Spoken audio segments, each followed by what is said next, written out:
Hello, everyone. Good morning, afternoon, evening, whatever time it is you're watching, and welcome to another Abyss review. As always, we are here to take a look at the 3.6 Abyss and see what pain awaits us this time. Unfortunately, I forgot, and I'm kind of lazy to go back into the Abyss to record footage, so I cannot hide the shame that I'm just gonna be reading off of a script right here. So my eyes are most likely gonna be here instead of there. I'm sorry for that. Yep, I cannot hide it by making the camera smaller. So fuck me. Sorry, but what can we do? I don't have a teleprompter. So last Abyss, we had the infamous Wenut, which sucked dick majorly, and it was just an annoying boss to go up against. It wasn't challenging. It was super annoying. It just didn't give you any sort of challenge, right? Like it didn't do any fucking attacks or anything. And it was super annoying having, limited time to hit, high resistances, needing specific skills to hit the anem orbs when it did the attack thingy. Yeah, it's just overall one of the worst bosses to touch the Abyss. Fuck you and do not appear please do not appear again. Oh my goodness. So, how does this reset then compare to that thing? Much better, in my opinion. This time, the Abyss isn't annoying, but it is extremely challenging and very, very dangerous. With some frustration sprinkled on top, we will see the details on that. So, why don't we begin then? Floors 9 and 10 remain unchanged, so straight to 11 we go. Floor 11 is actually pretty easy. You shouldn't have much trouble with it. In the first chamber, we have the first half is some Mythochurls and then Electrolava Churl, which are very easy to defeat, and you shouldn't have any problems. It's also there isn't a monolith defense, it's just timed, so it should be pretty easy, right? Maybe with the monolith we might have had a bit of trouble because the Lava Churls and Mythochurls can deal some pretty hefty damage to the monolith, but it's fine. No monolith, they're fucking easy to kill. Come on, it's floor 11 even. Second half is a bunch of waves of Hydro Mimics, the Oceanid Summons, and Hydro Abyss Mages. Note here is that the Mimics consist of plenty of the birds or the crows, whatever you want to call them. So make sure to bring some character that can actually hit them, right? I brought Al Haytham, Beidou, and Fischl, and they disappeared. The crows disappeared. They don't have that much health. But when I heard someone that said, "Oh, I accidentally brought Ayato with Toma and like other characters that cannot fucking hit them," and it's like sadness. So yeah, like bring somebody that can hit the crows. Second chamber, we have on the first half some Ruin Drakes and Ruin Graders.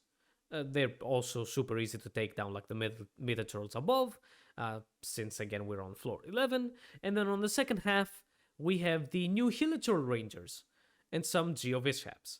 The Rangers aren't that much of a problem on floor 11, so you should be good, and same goes for the Geovishaps, right? They're okay. They might feel a bit tanky on the overworld maybe, but on the Abyss, and again, especially floor 11, they're pretty fine. On to the last chamber, we have the first half with a bunch of Kairagis and Nobushis, I believe, and then a bunch of Shadowy Husks. These gave us some trouble last Abyss on floor 12, but they are much easier on floor 11. And we're on floor 11, so yeah, health and damage is much easier. Although we are on the last chamber, so the time limitation is the same as floor 12. I was about to say it wasn't, but no, we're on the last chamber. Time limitation is the same as floor 12, so you need to do it at 7 minutes. But again, less health, less everything, you should be good. And MOCC will also just destroy them. So overall, it's a pretty easy floor 11, with the, again, only note being bring someone to kill the Oceanid birds, and that's about it. Well, time for floor 12 now. I decided to cover this floor this time, each half, instead of chamber by chamber and looking at both halves. We're gonna look at each half and all of the chambers, because the halves are pretty similar with each other, like on each chamber, so it kind of makes it a bit easier, to be honest. So let's cover the first halves of floor 12. On the first chamber, you have some ruin enemies. Specifically, one snake, the one that burrows up from the ground, two defenders, and one hunter. And then there is a second wave of the new consecrated beasts. Big tip here for the ruin enemies is to not attack them straight on. So don't just run towards the snake when you start the challenge. To be more precise here, the ruin enemies spawn with the snake in front of you. Not actually, dude. The snake is right in front of you, right? You're here, you start the challenge. The snake is right here. There's two defenders right here on the sides, and then the ruin hunter is right back. He's last. So don't just run towards the snake and start attacking. From my experience, every time I started my attack from the snake, either one or both of the defenders raised their claws and their shields, and they took no damage, and it was a super waste of time. But if you start your attack from the side, so you go like this and you attack from one of the ruined defenders, then the other one will 100% jump and land close to you, and they will never raise their shields. The Ruin Hunter will come towards you. The snake might start some attack. Maybe will burrow underground, come towards you. Maybe will start the laser. But with some AoE, you'll hit it and stun it. But even without that, the main thing being that the defenders don't raise their shields. And trust me, it's a major time saver. It's a very big tip, trust me. So yeah, this is a super big tip to defeating these guys. As for the beasts, the same things that I said the first time they appeared apply here. They are extremely dangerous, they deal a fuck ton of damage, and these guys they are the tiger and the crocodile, so they are Dendro and Hydro, so they can proc Bloom on you. And if you bring somebody like Bennett who applies element to a character, right, self-appliance, then get ready for vapes and burning. So, yeah, be careful with that. Again, whatever I said the first time we saw the beasts applies here. Big heals and shields are necessary here. And these new ones are much more agile than the Scorpion and the Falcon. So they can be very, very annoying, moving all around the place. The Crocodile can just goes underground, just starts swimming everywhere. It's like, stay somewhere, bitch. And then the Tiger has this attack that it does a Dendro pulse on the ground. But before it does that, it starts jumping all over the place. And it doesn't even land on the area. It lands outside of it. It's like, fuck off, stay somewhere. Oh my god. I myself did defeat them with my Al-Haytham team consisting of Yao Yao, Haytham, Beidou, and Fischl, and some other teams. But this one is super good against them. And to be honest, actually, Yao Yao is the actual carry here, since her heals are not tied to an area, nor attacking like Barbara, Chi-Chi, or Kokomi. Again, not tied to an area is the big one. And her burst gives her 50% Dendro resistance, which is usually meant for bloom damage from your own teams. But here, it allows her to tank the Tiger's attacks a lot better. And especially since Yao Yao builds as a tank, you build her HP. You build her HP for the heals. She naturally has a lot of HP to tank attacks. And again, with the resistance, it's even more. You most likely will need to adjust your rotations to dodge the attacks of the beasts. And of course, and big thing, make sure to use your burst iframes to the maximum. This is the big one that will help you on the Abyss. Onto the second chamber's first half then, we have the Aeon Blight Drake. It isn't a hard boss, but the necessity of a bow character to stun it is very annoying, because you might not have a bow DPS or bow support to use. Although right now we have so many good bow DPSs and supports, Dinari's on the standard banner, so you might just get him randomly, and we have so many good supports, Diona, Fischl, people use Sara, of course, Goro is there for Monogeo, God damn it, I lost her name. Faruzan. I fucking hate her. That's why I lost the name. Faruzan is also good. There's so many bow characters and bow supports that you should find some motherfucker that you have leveled up to slot into a team. Although that, it still isn't, it's not an excuse. to the bullshit that it starts, the fight flying. Like, yeah, it is still bullshit that it does that. I have seen people stand with Al Haytham's hold skill. I saw that on Twitter. So maybe you can do that with Kachink and other targetable abilities, right? So maybe you won't even need an archer, a bow character. And on the last chamber, we have Asimon. So now the requirements for the first half do become a bow character plus an electro character, because you need an electro character to reveal Asimon. So yeah, it's annoying. Yeah, annoying. Your best choice here is Fischl, since she covers both positions, right, bow and electro, and she's good on tons and tons of teams. But also like someone like I mentioned, Sara in Hyper Raiden, Tinari I mentioned, since you can play him on a spread team, so he covers the bow position, and then you can bring an electro character for the spread. Kitching with Koli, of course, Kitching for the electro, Koli for the bow. So yeah, this is annoying, yes, but it's much more preferable than the Wenut, right? Like the Wenut is super annoying. At least here you just are kind of forced to run some sort of different team or just make some adjustments. Which again, much better than the Wenut's annoying things. Okay, and now let's tackle the second halves of floor 12. Back into the first chamber, we have 3 waves of enemies. First one being some fungi, then Nobushis and Kairagis, and then 2 consecrated beasts. This half pisses me a lot, and it has done the same on a lot of others as well. When the Abyss first came out, and even then, most people complain about this motherfucking chamber, and this second half especially.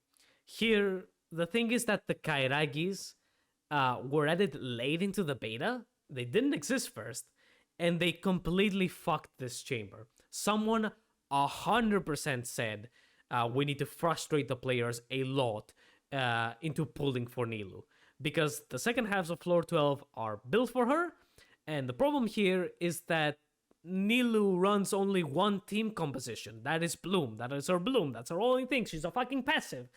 Right, which fucks everybody else. It just makes everybody else annoying. Like, the Abyss becomes a pain in the ass because of that. Right, even building something for physical isn't as annoying as building this shit, where you just put as many enemies as possible in because Bloom is gonna destroy them. Right, like, I'm sorry, but that's the case. So you have the first wave with the fungi, which are very easily defeatable, much like the ruin enemies on the first half.